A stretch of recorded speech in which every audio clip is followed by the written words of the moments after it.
If I have my own company, I will be loyal to my employee. Siapa di sini yang suka berandai-andai? Nah, dalam bahasa Inggris, kalimat pengandaian disebut dengan if clause.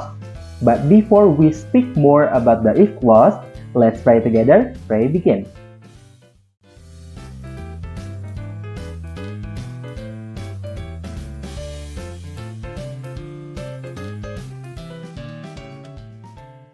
Assalamualaikum warahmatullahi wabarakatuh. Hello friends.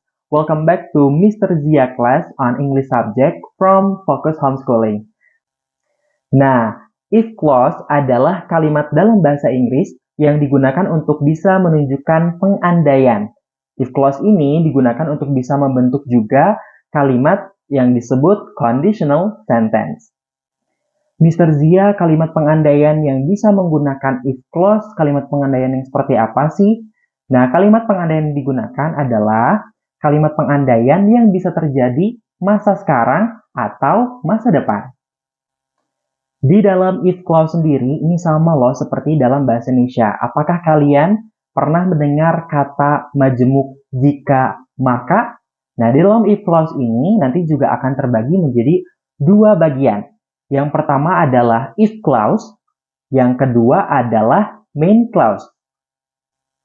If clause show the conditional sentence, and the main clause show the result for the sentence.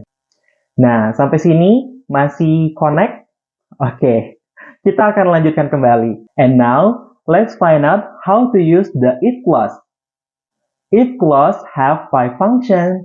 The first one, if clause as reminder, if clause as imperative, if clause as general truth, if clause as suggestion, and the last one, if clause to show your dreams. Oke, sekarang kita bahas dulu if clause yang pertama, if clause as reminder. Sesuai dengan namanya, if clause ini digunakan untuk bisa menunjukkan peringatan kepada orang lain. Dan untuk pola kalimat yang digunakan, seperti yang pernah Mr. Zia bahas di awal, bahwa ada if clause dan main clause. Nah, untuk if clause kita akan menggunakan pola if plus subject plus verb 1. Sedangkan untuk main clause, kita akan menggunakan pola subject plus has to, or have to, or must plus verb 1.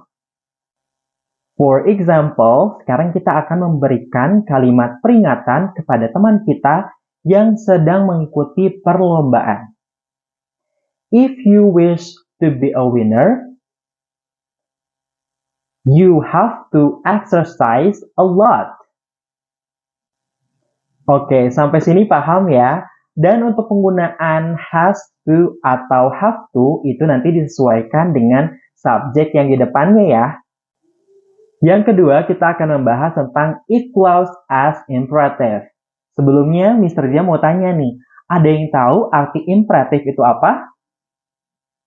Betul, imperatif adalah aksi. Jadi, if clause as imperative adalah kalimat yang digunakan untuk bisa menyuruh seseorang untuk melakukan sebuah aksi.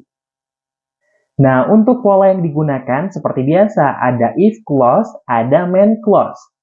Di if clause sendiri kita akan menggunakan pola if plus subject plus verb 1. Dan untuk main clause, kita bisa langsung menggunakan pola verb 1 plus object or adverb.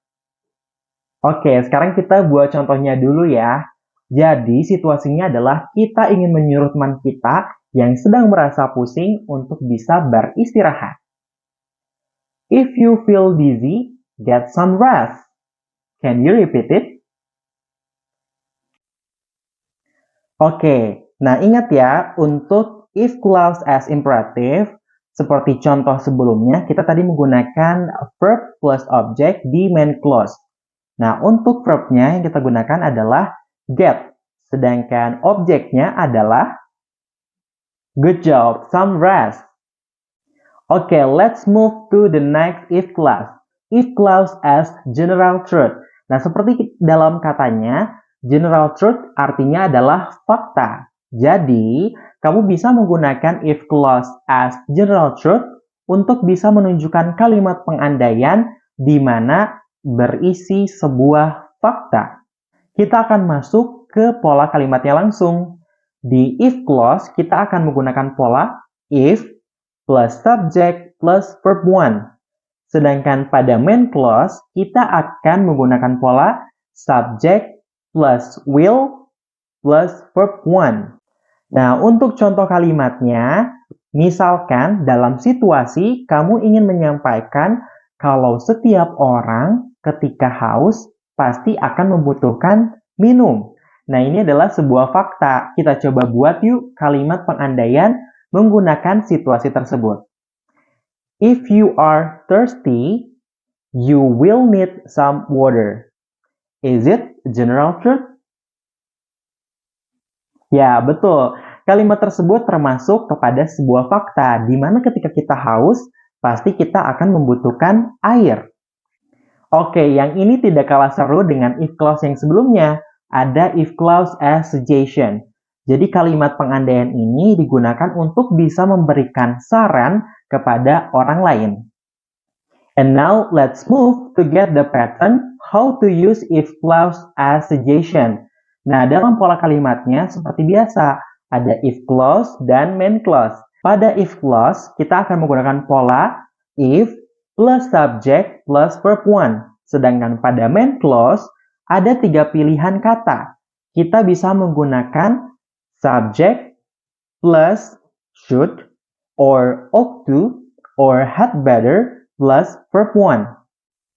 Mr. Zia, cara membedakan 3 pilihan tadi itu seperti apa? Nah, Mr. Zia will share to you. Jadi untuk bisa menggunakan 3 pilihan tadi, ada tingkatannya nih. Untuk should, itu ketika kamu ingin memberikan saran yang biasa aja. Untuk ought to, itu adalah saran yang lebih kuat. Sedangkan had better, is it very strong suggestion. It's time to make example for if clause as suggestion. Jadi situasinya, misalkan kamu sering mendapati teman kamu datang terlambat ke sekolah. Dan kamu akan memberikan saran, if you don't wanna be late, you had better sleep earlier. Can you repeat it?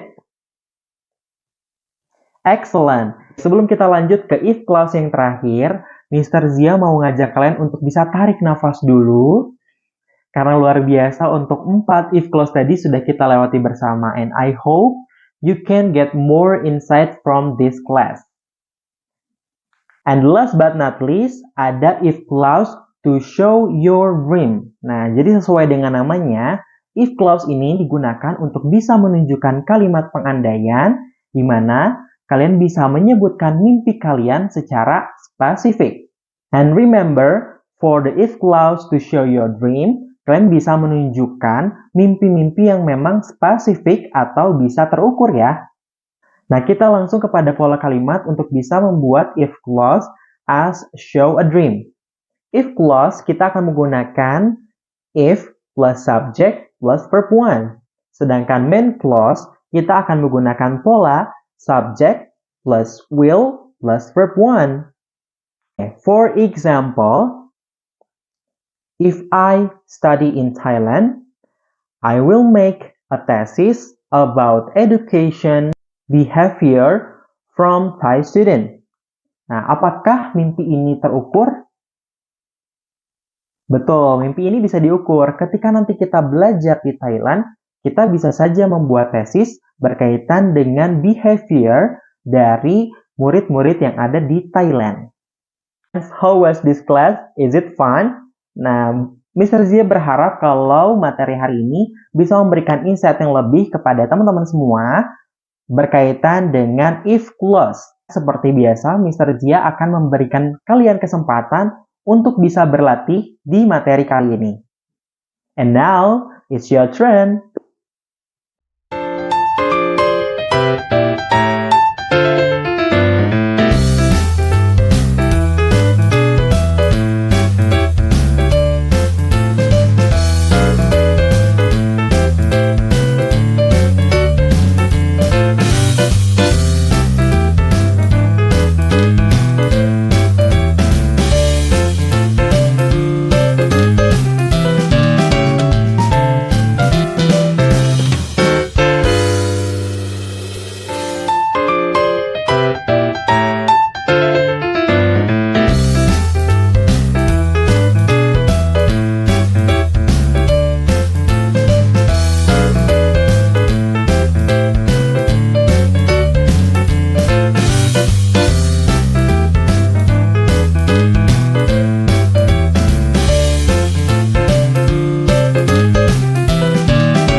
Yay, you are doing great hari ini ya.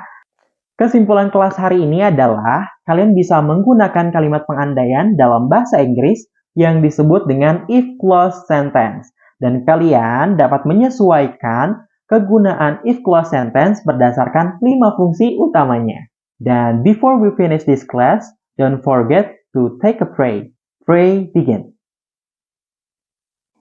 Mr. Zia is signing out. Thanks a ton for today. We will meet on the next class. Bye-bye friends. Wassalamualaikum warahmatullahi wabarakatuh.